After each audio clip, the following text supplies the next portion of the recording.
Hey everybody, it's Amber from bodyheart.com with this week's Body Heart Bit. This week's Body Heart Bit is a pretty special one. It is honoring my birthday. Holla, it's your birthday. We're gonna party like it's your birthday, which is tomorrow. And I'm turning 35. Woo! For me, that was kind of a doozy. I know a lot of you out there are like, please, you're so young, get over it. I hear you completely. But I wanted to really talk about today about shoulding. I was shoulding all over myself about turning 35. You know, in my mind, I thought by the time I was 35, I would be married and have at least one child and be a part of a thriving career. And I don't have any of those things right now. I'm single and I'm building a business from scratch, so financially stretched more than I've ever been. So how did I want to view my 35th birthday? How did I want to be in that moment? Well, that's what I've been really thinking about. And Lord, for the past 2 weeks, my friends have been amazing. They've really let me have my process. So thank you, friends. I feel like I should preface in this Body Heart Bit. I'm all about transparency. If you're not familiar with me, I really like to keep it honest and keep it real. Today's bit is going to be a little bit longer than usual just because I want to offer you the 4 steps that I gave myself or went through myself to shift into acceptance of what is and celebration of turning 35. I'm single, broke, and happy tomorrow. That's pretty cool. Okay, so when we are in moments, or when I have been in moments of really shoulding myself, my life should be different, I should look differently, it should look differently, what do? Well, the first thing I did was stopped making it wrong. I stopped resisting that's me banging my head against a wall. I stopped resisting what was present. I stopped resisting the what is. Because I'm basically giving away my present moment.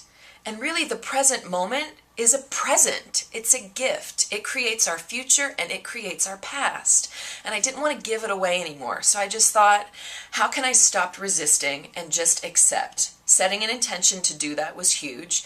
And then the other thing was giving myself the process of still having my feelings. I still had disappointment and fear and frustration and sadness. I had all of those things come up, but I didn't make it wrong. I just said, this is where I am today, and that's okay. So that's one.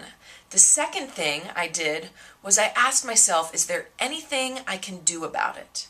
Is there anything I can do about it? No, there's not anything I can do about turning 35. I'm going to turn 35, right? Is there anything I can do about being single?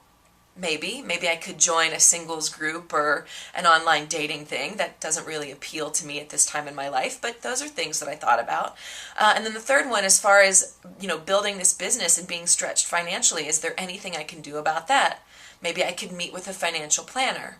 I'm talking about breaking it down into the smallest pieces. And I did do the things that I wanted to do out of those, and then the other stuff I let go of because I'm future fantasizing, I'm future thinking about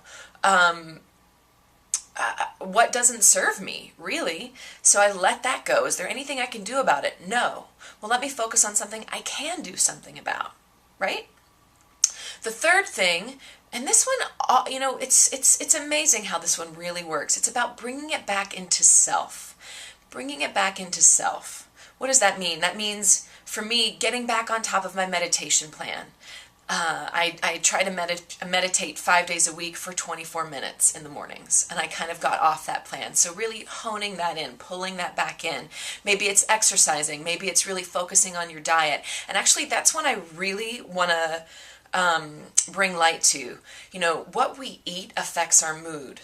For me, when I'm having moments of upset or disappointment, I tend to want to go to sugar. But the thing is, sugar affects my blood sugar, which then makes me more moody, which also makes me feel more depressed. So if I can get a handle on what I'm eating, oftentimes I'm going to feel better. So number 3 was bringing it back to self. And then the fourth thing is to really speak the real truth. What do I mean by that? My truth is I am doing the best that I can. I'm doing the best that I can in every given moment.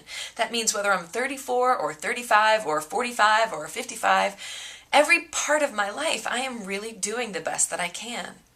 And that is the truth. So how can I make that wrong? How can I make that bad? So to recap, number 1, move into acceptance of what is. Number 2, ask yourself, is there anything I can do about it? And if there's not, let it go and focus on something else that you can do something about. Number 3, bring it back to self. Find that nurturing space inside for yourself. And number 4, speak your truth. There's great power in saying, I'm doing the best that I can, and really feeling that in every cell, in every pore. So those are 4 ways that you can crack out of or break out of the shoulding yourself cage or prison. And you know, we do it all the time. I think it's a part of the existence here as a human being. Oh, my phone's ringing. Sorry, y'all. So if you really liked this week's Body Heart Bit, let us know. We want to hear from you. I've actually expanded on it in a blog. You can see that at bodyheart.com if you want to check out the blog. You can also find us on Facebook, www.facebook.com/bodyheartprogram. We want to hear from you as always. What do you do? You know, I'm not the expert on everything. I want to know, what do you do in moments when you need to shift yourself into a space of acceptance or, you know, breaking free of the resistance? How do you do that? I want to know. We want to know. Thanks so much for joining us, and celebrate this life, man. It's all we get. Peace out. Go, go, go, go, go, go, go, shorty. It's your birthday. We gon' party like it's your birthday. We gon' sip Bacardi like it's your birthday. And you know